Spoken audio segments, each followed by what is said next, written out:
Olá, eu sou Giovana Campos e começa agora o programa Espiritualidade em Debate, o programa da Associação Médico Espírita de Santos, aqui na Santa Cecília TV. No programa de hoje, nós vamos falar sobre a relação pais e filhos e eu estou com o psicólogo Vladimir Batista. Vladimir, obrigada por estar mais uma vez aqui no Espiritualidade em Debate para falar sobre as dinâmicas familiares, agora abordando a questão dos pais e filhos. Está mais difícil criar filhos hoje? Bom, eu costumo dizer que para colocar filho no mundo, nós só precisamos de duas pessoas dispostas a fazer filhos. Parece ser assim, extremamente simplista, né? Mas na realidade o problema maior não é a questão de se as pessoas estão preparadas, mas é a maneira como esses filhos são colocados dentro desse núcleo familiar. Quando eu, como pai, entendo que esse filho é pequeno, ou seja, esse filho, ele vem ao mundo e eu tenho que, como responsável que sou, entregar a ele o melhor que eu posso, que não é o perfeito, mas é o melhor. E quando eu vejo que a minha companheira, ela é mais importante que o meu filho, e isso é uma coisa difícil às vezes de se aceitar, saber que o casal, ele é mais importante que o filho. Não significa que o filho não será a prioridade dos dois, com cuidado e tudo mais. Mas o casal, eles têm que se priorizar na relação, para que o filho sinta a força do casal. E dessa maneira, ele pode se desenvolver, mesmo contrariado, porque há necessidade dos limites e tudo mais, mas ele sente que ele tem como retaguarda um casal forte. Um casal que lhe dá força para seguir adiante. Você falou uma palavra muito interessante, né, que é a questão do limite. Sim. O que acontece hoje que alguns pais até se queixam, eu faço de tudo, mas não tem limite, o que você me aconselha, o que pode ser feito? O que acontece hoje com essa questão? É complicado a gente generalizar. Porque não é uma fórmula, sim, uma receita, né, de bolo, sim, mas até mesmo a queixa, quando os pais trazem, né? Eu vou dar assim, o nosso dia a dia. A mãe me liga e fala assim, eu gostaria de marcar uma consulta para o meu filho. Eu nem pergunto a idade, porque não tem nenhuma importância. Se a criança que a mãe está ligando tem 10 anos, ou 50 anos, porque tem mães com filhos de 50 anos que ligam querendo marcar consulta para o filho. A primeira coisa que nós fazemos, sempre, quando um pai ou uma mãe, ou ambos entram em contato conosco para que o atendimento seja feito pelo filho, eu proponho que eles venham primeiro. E muitas vezes é ali que nós encontramos a solução, juntos, da situação que está sendo vivenciada. O filho sempre eu coloco isso, o filho sempre é sintoma, ele é mensageiro daquilo que ocorre no núcleo, por mais velho que ele seja.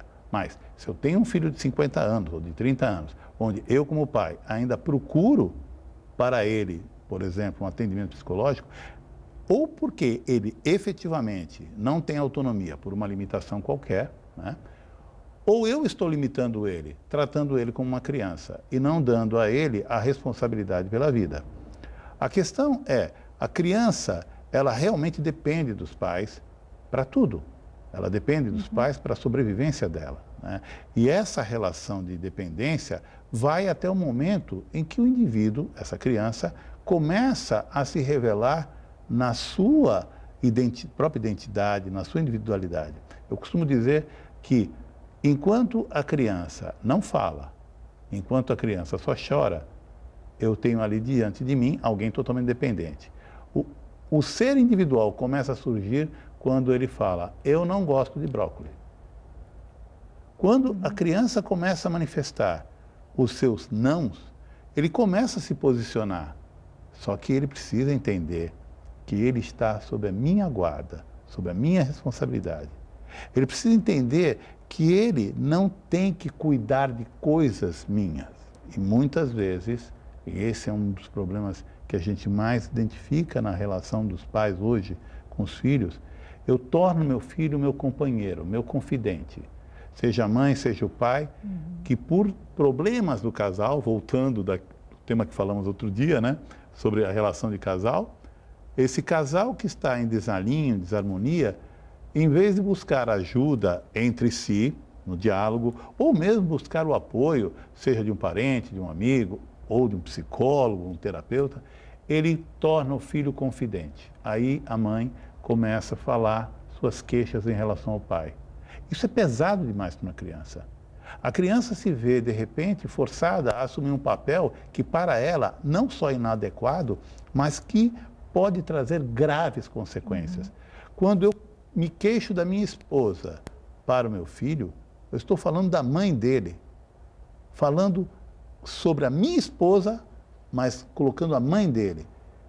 Ele então me vê com uma necessidade de ter um companheiro mais adequado. Ele se coloca no lugar da mãe. E isso já começa a provocar nessa criança alguns desvios, no sentido dele deixar de ser aquilo que ele é, um filho. Então, a gente sempre coloca isso para os casais. O que é que você falou do seu marido, contra o seu marido, a respeito do seu marido para o seu filho? Ah, eu contei tudo para ele. O que é que você fala a respeito da sua esposa? Ah, eu falo para minha filha que a mãe não é isso, a mãe não é aquilo, porque a mãe deixou de fazer. Então, nesse momento, você simplesmente transforma o filho num companheiro, a filha numa companheira, e eles perdem os pais. Porque quando um filho assume esse papel, ele perde o pai, ele perde a mãe. É bom ter o referencial de pai e mãe, Sim. né? Pode acontecer naturalmente, e isso, infelizmente, é uma característica dos tempos atuais, mas isso começou, acho que, há umas 2 décadas. Cada vez mais, o elemento masculino é excluído dessa relação familiar, é excluído.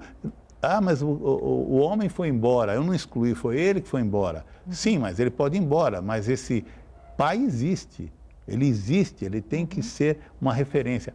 Muitas vezes a gente fala assim, poxa, mas meu pai não foi uma boa referência. Não existe boa ou má referência, existem referências. Então, essa questão da referência é importante para que eu não tenha que passar por experiências que o outro passou. Eu não tenho que testar, mas eu posso usar a experiência dele como uma referência na minha vida. É importante, acho que até bem saudável, né, para a vida da criança ou do adolescente, um bom relacionamento com os pais, ainda que esses pais estejam separados, né? Eu me lembro uma vez que eu atendi um casal muito consciente. Eles sabiam das limitações que eles tinham, sabiam, inclusive, dos perrengues que a relação tinha, e eles queriam trabalhar isso. E eles vieram com o filho. E eles queriam uma ajuda de como o filho entender a separação. Para eles, a separação já estava decidida e eles queriam que o filho não sofresse tanto. Eu falei, bom, não sofrer tanto é complicado. Porque envolve um sentimento alheio, né? Exato. Então, o que nós fizemos? Nós pegamos 3 copinhos. Um copinho com café, um copinho com leite e um copinho vazio. E aí eu expliquei para os pais e os pais repetiram isso para o filho, né? O filho estava esperando lá com a avó, aí eu pedi para o filho entrar. Aí o pai e a mãe, foi muito lindo, eles falaram assim, filhinho, olha só, uma criança de 5 anos, esse copinho vazio era você antes de vir para cá. Aí o papai, que é esse copinho aqui com café, teve uma ideia de encontrar alguém que pudesse, com ele, andar pelo mundo, crescer, aprender coisas novas. E ele encontrou mamãe. Aí a mamãe chegou assim, que é esse copinho com leite, né? Então, aí nós dois entramos em acordo e decidimos, não seria bom trazermos uma pessoa que tivesse o melhor de cada um de nós? Sim. Aí nós pegamos esse copinho vazio, que era você, e colocamos metade mamãe, metade papai. Olha o que surgiu. Café com leite. Esse é você. Uma misturinha de nós dois. Agora, às vezes acontece que o papai e a mamãe, por N razões, porque já deu o que tinha que dar, nós não temos mais nada a acrescentar um na vida do outro, se separam. Olha só, o copinho do café do papai ficou na ponta da mesa, o da mamãe na outra ponta. E o café com leite? Continua. Se o papai fosse embora, o café com leite continua. Agora, o casal se separa. Separa o papai e mamãe de você. Tem como tirar o leite do café? Não tem. Então, é assim. Aí, eles falaram que a gente chama de frase de cura para o filho, né? A mãe se dirigiu ao filho, querido filho, mamãe continua amando o papai que existe em você. E o pai falou, papai continua amando a mamãe que existe em você. É isso. É exatamente isso. Nós precisamos acabar com essa história que hoje em dia é chamado de alienação parental, porque quando eu critico um pai ou critico a mãe para o meu filho, é como se eu pedisse para ele, se aparte de tudo aquilo que representa o outro. E aí eu não tenho um filho, eu tenho metade de um filho. E isso não é possível. Então o que acontece? Ele esconde essa parte rejeitada, ele esconde o máximo que ele pode, mas é inevitável. Um dia essa parte vem. Aí os casais se perguntam, mas por que que ele repete os mesmos erros do pai? Por que que ele repete o mesmo comportamento da mãe? Porque é a única forma que ele tem de preservar aquilo que está dentro dele. Ele é herdeiro de todas as estratégias, de todas as experiências. Independente de sermos espíritos eternos, para vir para esse mundo, a gente recebe toda essa carga. Não há como separar. Vladimir, a gente tem uma outra questão também, que hoje as dinâmicas familiares são muito grandes, né? E a questão das famílias monoparentais, onde só existe a mãe ou só existe o pai. Às vezes, porque foi um abandono logo na gravidez, às vezes porque acontece um falecimento, né? Existe também essa mesma dinâmica? Existe. Nós não podemos esquecer o seguinte, independente do meu pai não estar fisicamente comigo, dele ter falecido quando eu nasci, de a minha mãe ter ido embora e nunca mais eu a vi, eles estão em mim. Não só existe uma conexão espiritual, que a gente sabe, né? Essa ligação é eterna, mas imagine você, cada célula do meu corpo, ela tem essa memória genética, tem estudos, principalmente da psicogenealogia, que mostra o quanto os pais estão presentes. Então, isso até a gente pode ir emendando um outro assunto, que é a adoção. Sim. Sabe? Às vezes a gente fala assim, nossa, mas quando se adota uma criança, a maioria das vezes isso acaba dando problema. Sim, por quê? Porque os adotantes não se portam como adotantes. Eles querem ocupar o lugar do pai e da mãe biológico. Veja, o pai e a mãe biológico vêm em primeiro lugar, sem críticas, sem qualquer crítica. O pai e a mãe biológica é que colocaram essa criança no mundo. A vida, ela só foi possível por esses dois. Portanto, eu tenho que me colocar como uma vantagem existencial. Eu sou o representante desse pai e dessa mãe. Quando há uma separação, então, como você disse, né, a questão monoparental, eu sou o representante dos dois. Eu sou aquele que ficou, mas o outro me deu você também. Eu tenho que ter essa relação de gratidão, não com o meu ex-companheiro, mas com o pai do meu filho, com a mãe do meu filho, com o pai e mãe desse filho que hoje está comigo. Certo, maravilha. Vladimir, a gente vai fazer um breve intervalo e eu vou querer continuar essa questão dos filhos adotivos também, ok? Nós voltamos já já.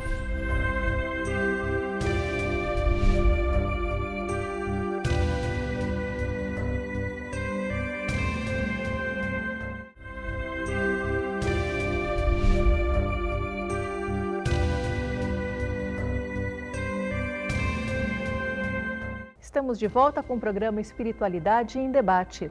Para ter mais informações sobre a Associação Médico Espírita de Santos, entre em nosso site, que é www.amisantos.net.br, ou também através de nossas mídias, de nossas redes sociais, tanto o Facebook quanto o Twitter.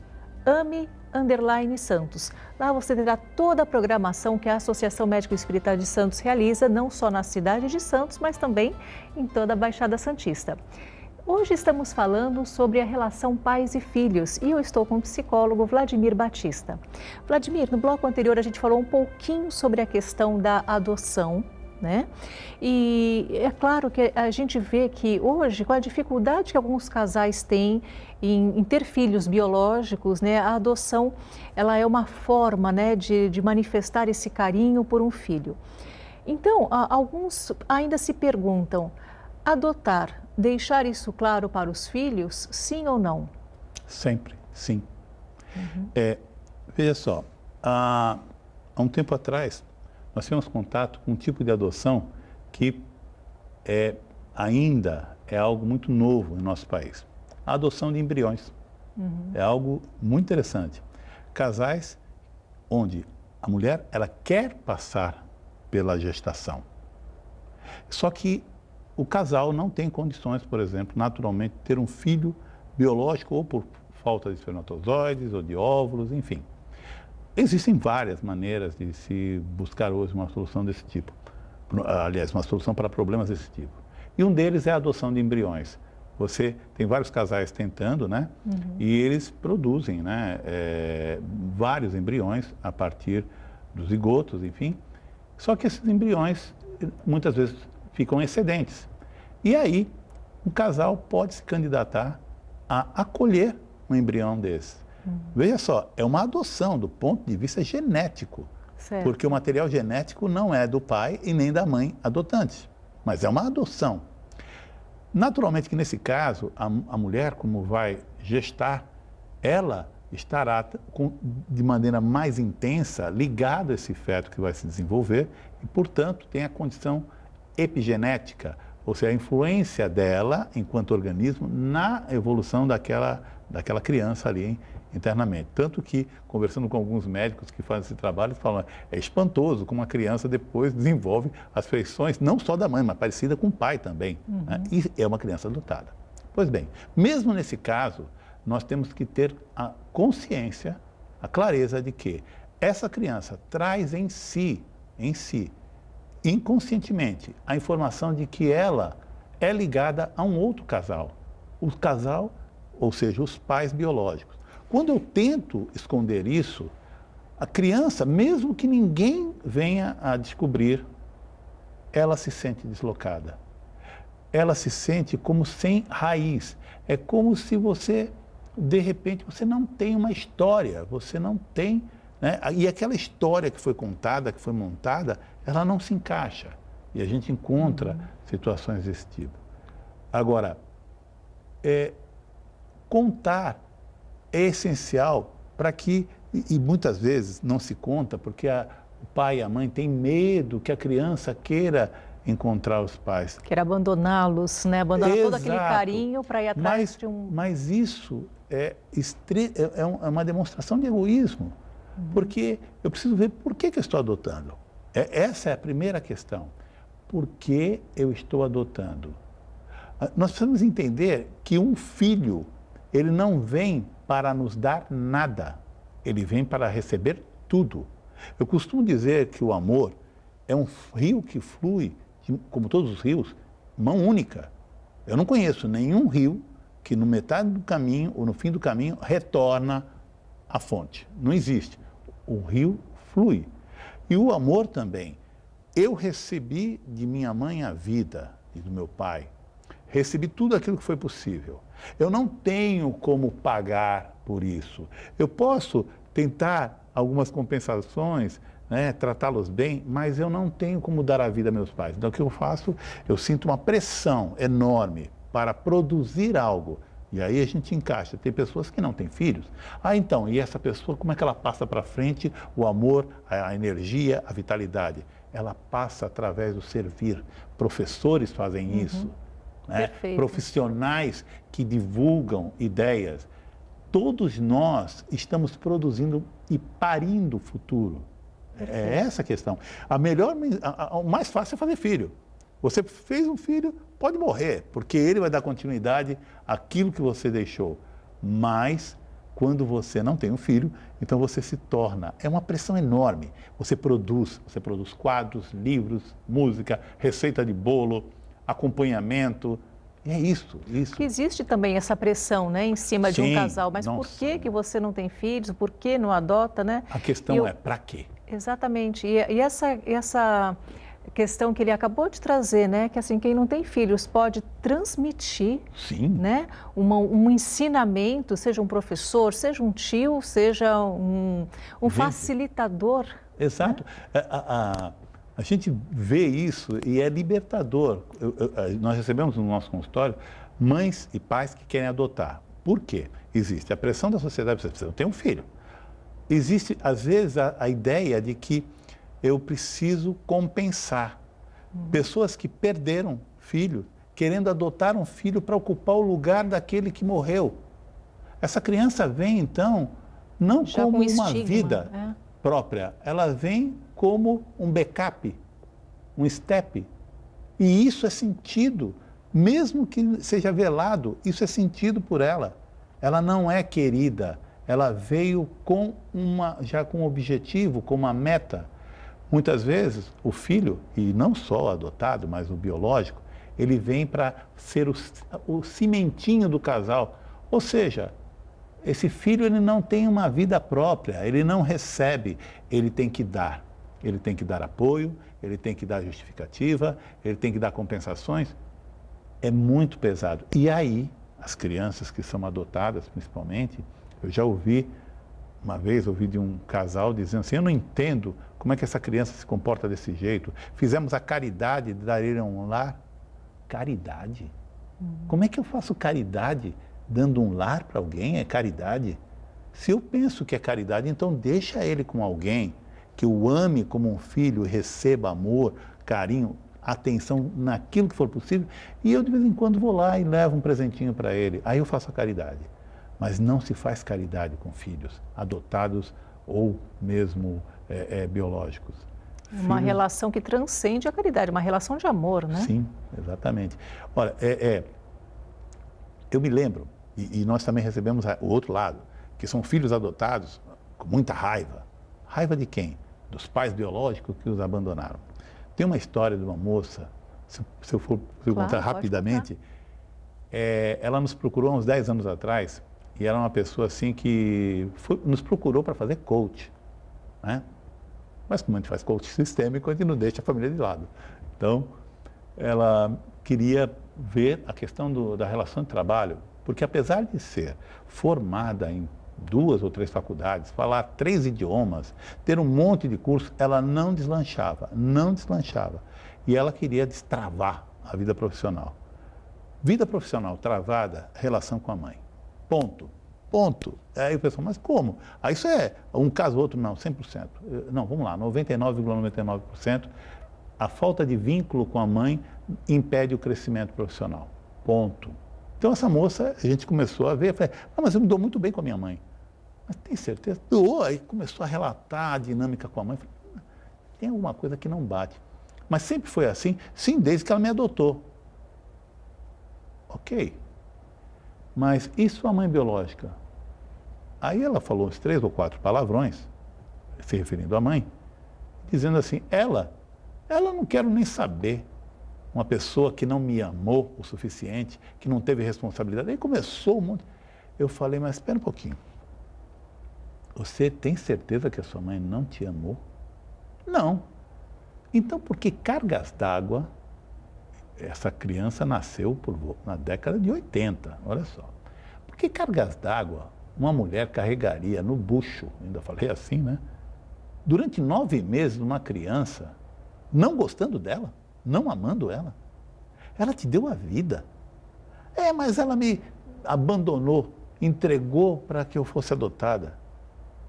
Por que você acha? Com raiva de você que ela te deu para adoção? Não.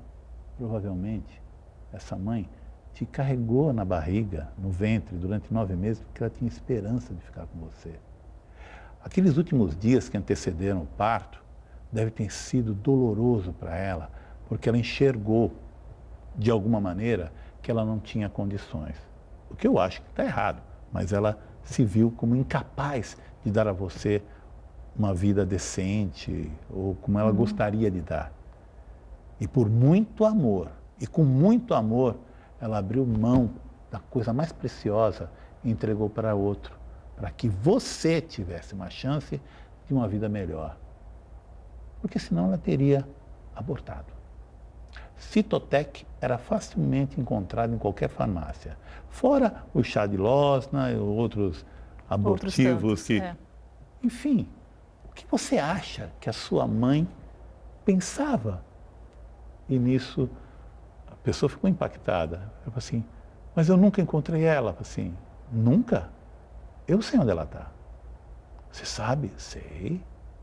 Você quer falar com a sua mãe? Ela estava em transe, né? Eu falei, quero. Eu falei, vem cá.